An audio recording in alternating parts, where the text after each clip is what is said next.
Hey everybody, my name is Robert Smith. I'm your host today. Welcome to another episode of Upstate Real Producers Beyond the Pages. Today we have a special guest with us, Tammy Woodbury, co-founder of the Clever People LLC, a top-performing team within eXp Realty. She's an icon agent, a mega team leader, and has been featured in America's Best Real Estate Agents list by Real Trends. Tammy, welcome to the show. So yes, I am Tammy. I've been practicing real estate for the last 2 decades, and I am very friendly. I always like to tell people that because I was talking to several agents recently, and they were like, "Hey, do we need to call your sister? Can we call you?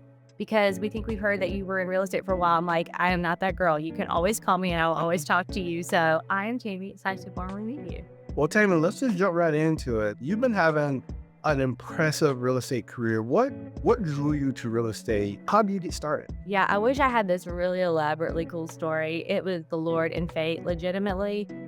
People talk about like all you need is someone to believe in you. I had a friend, same age. She'd gotten into real estate, maybe 6 months before. And there was somebody at church who was like going on some mission trip. And she's like, "Hey, I'm the office manager at this real estate firm. I know you're not in college this summer. Like, can you come and do this?" "Sure, it's 1 month job. Perfect. I'm out of school."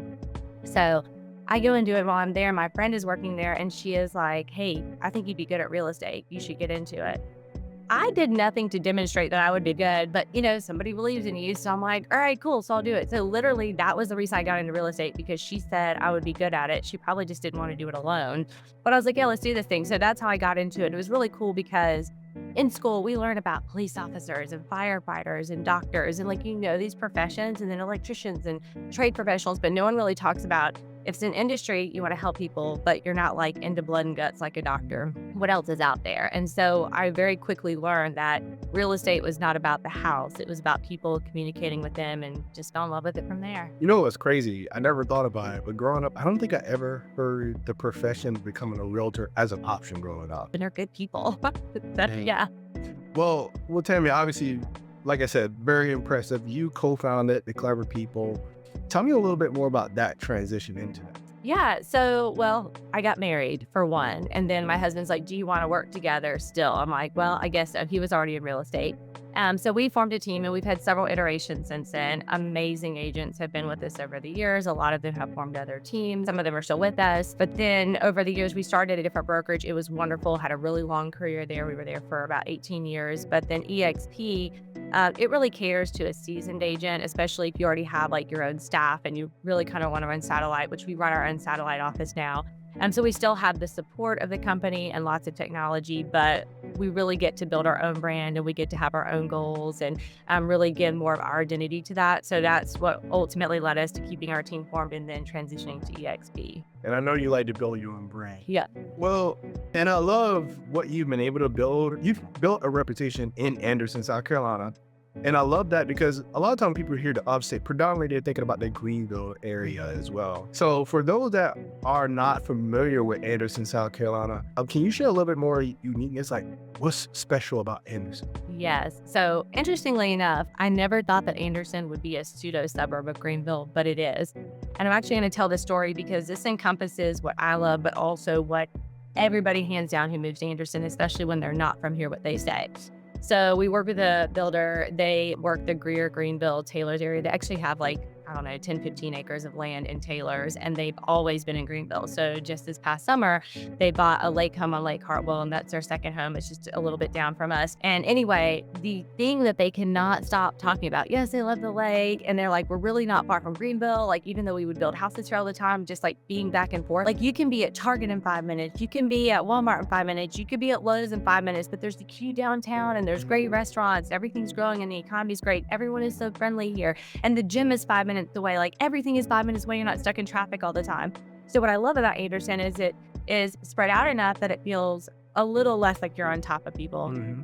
You don't have all the traffic, but you're super close to fun things. If you want to run to Clemson and catch a game, you can really be there in 20 minutes. If you want to go to Greenville, I go every weekend for shopping. So to me, that's what makes it unique, that you can feel like you have your own operating town with this cute downtown and all this stuff happening, but you're close to the lakes, you're close to Clemson, you're close to Greenville. You can be anywhere in about 20 to 30 minutes. I know there's got to be some things that you're really excited about. What are some neighborhoods you're excited about, or some areas that's coming that some people should know about in the Anderson area? So I love this question because I feel like when that question's asked, I think about what people have said about Greenville. So you have like the Cleveland Park area and Augusta Road, and then you have the gentrifying areas like Nicholtown, and like people know these in Judsonville.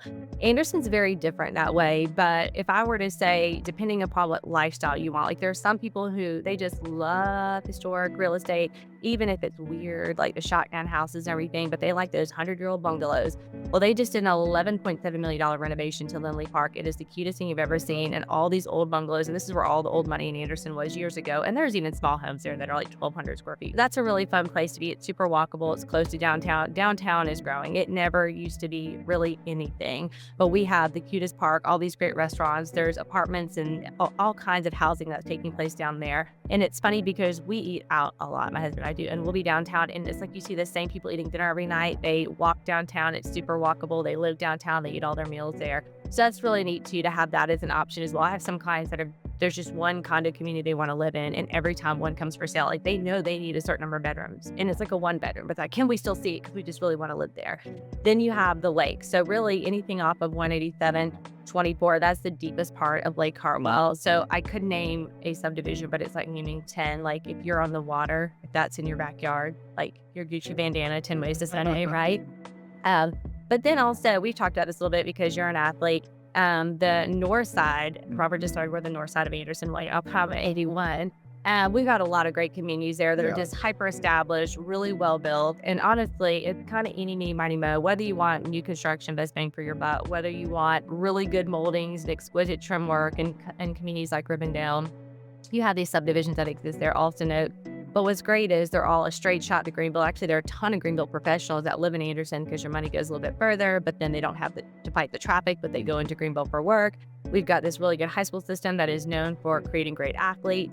And then you're also a straight shot to downtown where there's great food and boutiques and things like that. So it's different sections of Anderson that I would say that it's like, regardless of, what price point you're in, you're going to find some piece of that. And all of these sections are within 10 or 15 minutes of each other. You've always celebrated our success. So I want to tell you, thank you for that. But I don't want to make this about me. I want to make this about you. You have won the Icon Award several times with EXP. For people who don't know that, I mean, you've been one of the top realtors in EXP. What would you attribute to your success, and what's kind of like been your secret to that thing? So the secret is a 3-part secret. And everyone always is like, what is it? Is it super flashy? It's not. Number one, everybody hates to hear it. I'm so sorry. Time management. And everyone's like, time management. Tell me she did not get on a podcast and say time management. My team is like, if she says time block one more time, whether you're brand new in the business and you're like, I really don't have anything in my schedule yet, or whether you're a veteran agent, there are certain things that must be done. We are an eat what you kill kind of business. So you have to do marketing every single day. You have to do research every single day. If not, you're old and outdated in your business. You have to do follow-up every single day. You have to create new business. And then around that, this is where people make the mistake. They think that the contracts, the previews, the marketing videos, they think that is what you mainly schedule. You fit that in around these other pillars. If you are not time blocking and managing your day like a CEO, you will not get paid like a CEO. If you, at 2 o'clock, when things get settled in your personal life, you show up to work, that's a Burger King schedule. If you want a Burger King paycheck, you keep a Burger King schedule. CEOs go in early, right? So definitely time management.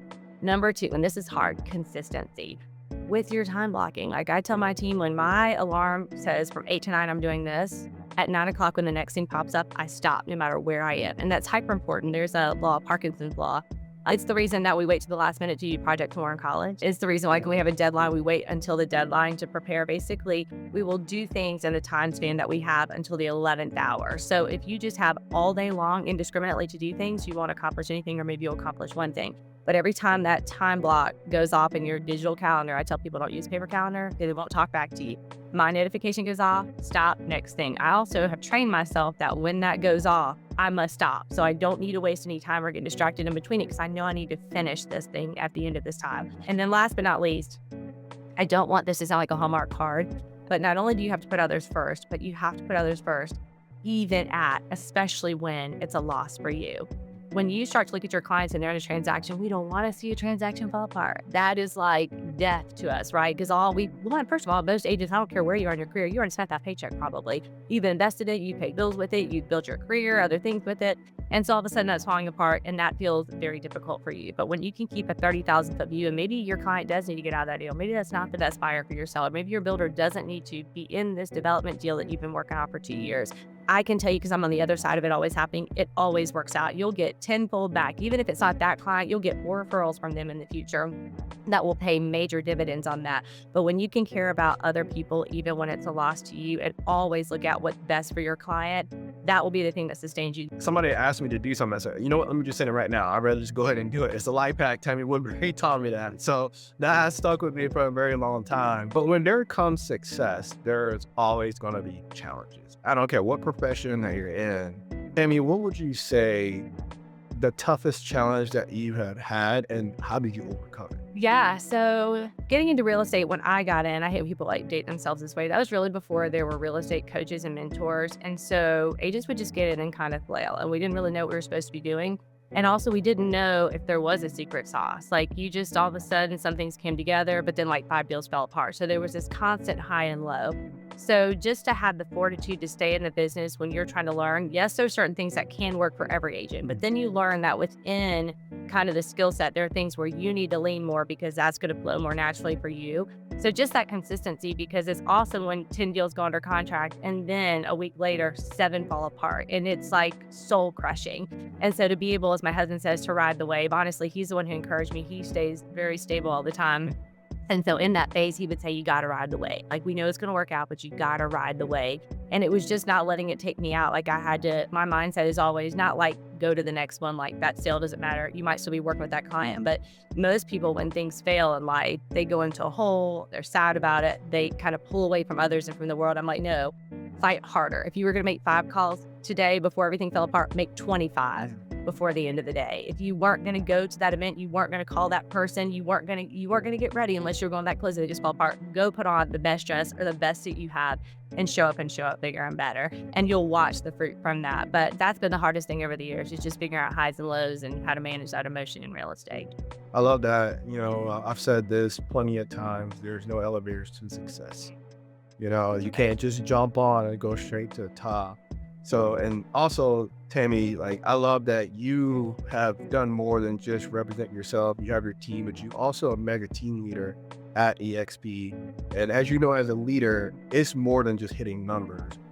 What would you say you found out about yourself as you've been able to lead other people as well? I love to watch agents develop, because this is such a mentally tough business. I mentioned, whether she meant it or not, my friend was like, you would be good at this. She's just talking. But she believed in me, I thought. And so I was like, I would be good at this. And just because of that, it changed everything about what I pursued. So for me, my favorite agent to have is either brand new, they don't know any better, or really my very favorite agent is they've been in it for a couple of years, they're hardworking, and it's like they have the vehicle but not the engine, and they're about to get out of the business. They think it's not for them. And so to show them, like, this is your secret sauce, watch them do this, and then in 3 months go from getting out of the business to having the best year they've ever had in any career is super exciting for me, because I know this business is not hard because this business is about caring about people. And when you learn that and then how to plug in around that, it's super exciting to see people achieve their goals. Yeah. And I know that you're involved in so much, Tammy. I think this is a question for everyone. I know you kind of hit on this a little bit earlier, but I think this, one of the reasons why kind of drove me away from trying to be a realtor, because it seemed like there was so much going on. When somebody start talking about Saturdays, and like, hold on, let's pump the brake. Even though I play football and Saturdays was very much a part of my regimen, what have you found to stay grounded with being so successful and to recharge yourself outside of real estate? All right, another unpopular thing. You must wake up early, and not for the reasons people think. Yes, you can do all this stuff. Your health is super important. Your mindset is super important. But especially in this industry, and especially whether you're married or not, first of all, even if you're not married, you're trying to be married probably. And so you're out doing other things and trying to prepare yourself. It is the only time of the day that everybody doesn't need you, is early in the morning. Because even at night, people are tricking. You need to offer trickling in. People are talking to you. Your kids have issues. Your parents have issues. Your cousins have issues. Your best friends have issues. At the end of the day, they're trying to talk about it. But in the morning, everything is still in quiet. So that's the time where you get your body right, whatever workout you're going to do. For me, it's gratitude journaling. For me, it's spending time with the Lord because I want to walk into my day with my clients, with my family, with my team, with the right heart, the right mindset, be kind and be right perspective. And honestly, one of the best things I ever started doing was gratitude journaling. And I remember sitting down and I was like, all right, are they supposed to be big things, Lord, or like small things? And it was funny because where it started out, I'll never forget what I wrote down that day. I was like, this house is really comfortable. And there's a time, and that my family has struggled over the years when I was younger, that legitimately we didn't have heat in our house. And I'm like, this house is so comfortable right now. Like, it's not too hot, it's not too cold. And like, I have this coffee and I'm on this whole health journey and it's almond milk and it's more expensive. And my husband lets me buy it. You know, that my dog that I love so much, that she's here and that she's healthy. And like, health is something we take for granted. But today, I don't know what will happen tomorrow, but today my husband's healthy, my kids are healthy, I'm healthy, my parents are healthy, my sister's healthy.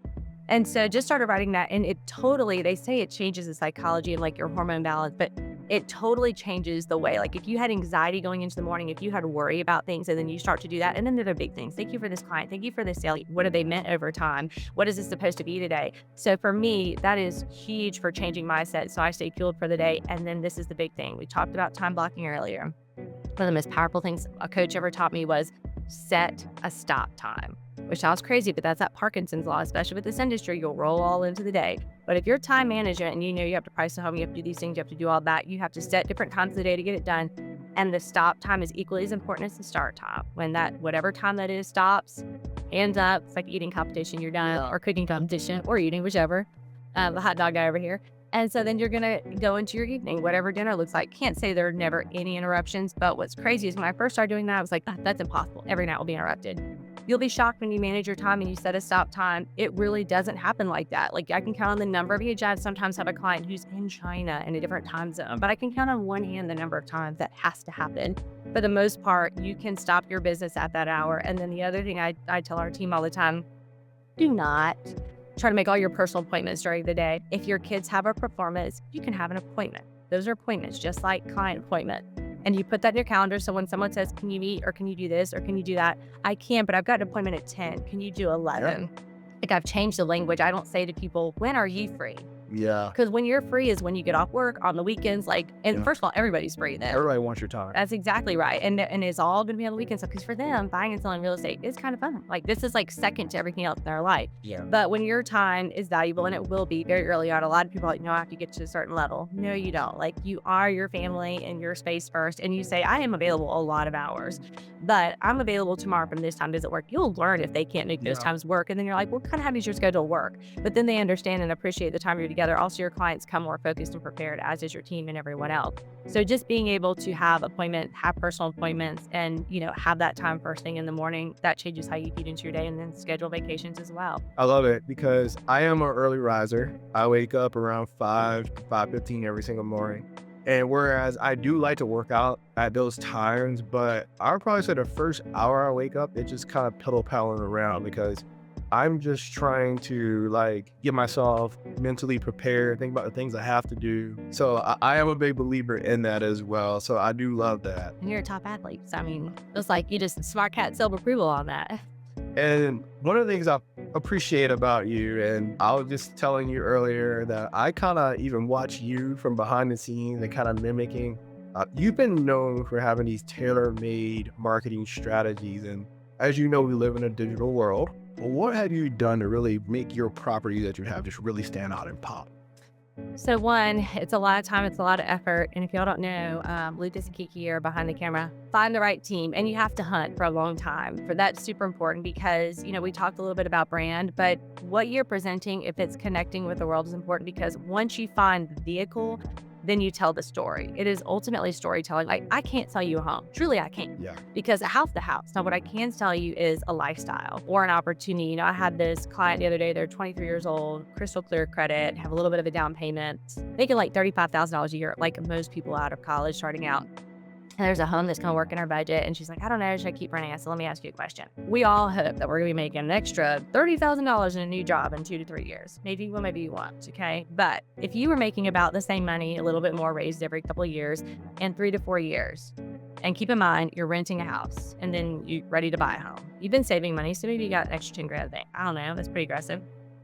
Or you buy something now, and in the same period of time, you walk away with a check for $20,000 or $30,000. Maybe it won't be your dream home, but you're going to walk away with $20,000 and $30,000. Is there anything else that you think you would be doing other than like a massive pay raise or inheritance from a family member that you would make $20,000 to $30,000 in a couple of years? No. So then I would go buy a home right now. But it's telling that story, helping people understand when people say, you're going to build wealth in real estate. What does that mean? Let me show you what that is. So you find the vehicle, whatever is going to mimic your brand and what you want to present through your video, through your storytelling, whatever that is, and then tell the stories over and over again. I love that you said that, because oftentimes you hear people say you build that wealth in real estate. And that did confuse me, because a lot of times people tell me to go buy these 20-unit apartments. I'm like, I don't want to do that though. So there's other ways to do it. And I've kind of seen real estate as kind of like a safety net too. If you got something that somebody else would want, then there's value in that. But if you don't have anything, if you have money, other people got money too. So what are you gonna give to someone else to give you that value as well? That's right. And so obviously you're part of the XP, which is a tech forward moving company.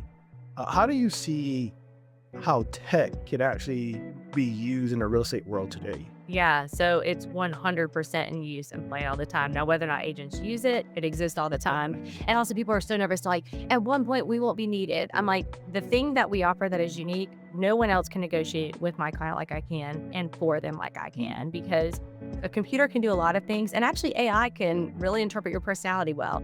But even if it nails you and it's like, Robert, I know that, well, they wouldn't probably, they probably talk like me. Alexa's even changed her voice now. Now she sounds like the girl next door. But if I'm like, Robert, I know you want to do this, this, and this, and all these different reasons why, and even if it's spot on intellectually with how you're feeling emotionally, you're talking to the computer.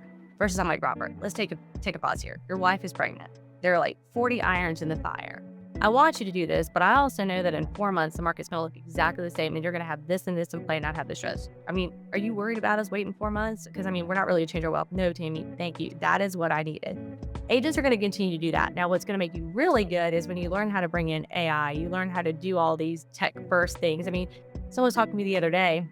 And they're like, I wish I knew this, this, and this. I'm like, have you met ChatGPT? Now, always have some sort of guide. I do tell people it's a little dangerous if you don't know anything about the topic and you ChatGPT it. Like, I was showing our team how, like, you would prompt it with a question, and it was like 50% correct, but you're going to sound real dumb if you say that like that. So I said, okay, but how do this and this play into that? It says, that's smart, Tammy. Yes, that's correct. It would do this and this. And then it gave me the correct data. But now that memory is updating. So especially if you're using AI and you're involving other people, It's super powerful. There's this AI software right now where I can take 120 of your words, put it in there. It will spit out your personality type, how you like to be communicated with, what happens if there's an objection, all the different things. And this is kind of funny. He played football. My husband's a huge Dallas Cowboys fan. So we go and meet, and I'm going to the house that had been his mom's house. And I'm seeing like all this like Cowboys paraphernalia. So instantly I'm like, we're going to connect because I got a lot of Cowboys gear because my husband and my sons. And so we're talking about it. And then I'm like noticing like using like stacks and stacks of like magazines and newspaper articles and all this stuff. So I'm really like digging in, like trying to have this Cowboys conversation with him. And he is just like not saying a whole lot. And then at some point he was like kind of like humble, but like not knowing how to say it. He goes, do you know who I am? And for a minute I thought like, is he having an episode? Like, yes, I know who you are. Do you a deep or bad? And so he says to him, he goes, I used to play for the Cowboys. So instantly I'm like, amazing. Selfie. I'm like, this is so professional. I never do this, but can you please take a picture with me? And I sent it to my husband. I'm like, do you know who this is? He's like, you're with Dexter Clinton. I'm like, you should have dropped it. So where I'm going with this whole story, we're talking to this guy, but he's still kind of quiet. I learned this about him. So we, are connecting over the next few weeks. And one day we're on a phone call and I'm saying something to him and he's not really talking a lot on the other end. I'm like, this is not going well. So I just like copy and pasted his text message and dropped it into this app. It instantly starts to tell me about his personality. So I changed my line of questioning to something it told me about him. He starts talking, like opens up nonstop, talks for 25 minutes. And so understanding what technology can do, it can't have that conversation. It shouldn't. That's why we still need people involved. Yeah. But it can help you interpret and be far more effective, be better with your time, and honestly bring more joy to people because you do the right thing the right way. And Tammy, I got this last question to ask you because I believe any profession can teach somebody else. I know you're in real estate, but other than you like homes and you like people, what gets you out of bed? You're so successful, and I've always kind of like dug into people and just asking like, what makes your heart beat? regardless of what people believe, their faith believe, I believe we all have a calling. And sometimes people, when they hear the word calling, they think, oh, I have to be called to be a doctor or a pastor. Like that's it kind of thing. And I believe we're called to be with people, like it talks about fishers of men in scripture. So I'm supposed to be with you today. And I don't know all the reasons why. I may not know for 30 years. Every client that I meet, I don't know that they're going to become a client. I don't know they're going to buy and sell real estate, but I'm supposed to know them. Every video, everything I do, there is a mission that I have today. And whether that's to connect with them, to encourage them, maybe they're going to encourage me. Maybe there's a need they're going to have, I'm going to learn about. It may or may not have anything to do with real estate. Even the things that have been accomplished for my children and our friends and our family, like there were connections to other people that someone needed something later. I'm like, I have somebody you need to know. Like you guys are going to work really well together. You guys are going to help each other in this season. And so for me, real estate is a tool. It's just a platform to connect with people. And the people I'm supposed to know, that's how I'm waking up every day. Like, what can we make better together? Great. Well, Tammy, thank you so much for sharing insights. I love everything you said. I'm pretty sure you dropped so many nuggets out there. Where can our listeners find you at? How can they keep up with you? Yes, definitely on Instagram. Definitely on Facebook. I'm not gonna lie to you. I need to work on my TikTok. I'm like post up there when it's like to remove the watermark. Post on TikTok first. Yeah. That is such a crying shame. So if you want to hear a really sad story later, tell me. Just use the words YouTube, and I'll tell you what not to do to lose your whole channel by accident one day. So I'm rebuilding that, but you can find me there too. Also, you can just text me. Yeah, I would want to know that. Let me tell you my horror story, but yeah. Well, listeners, thank you so much for tuning in for another episode of Upstate Real Producers. Thank you again, Tammy, for coming today. Remember to go like, comment, subscribe, and follow us to know who the next guest is going to be for Upstate Real Producers Beyond the Pages. See you next time.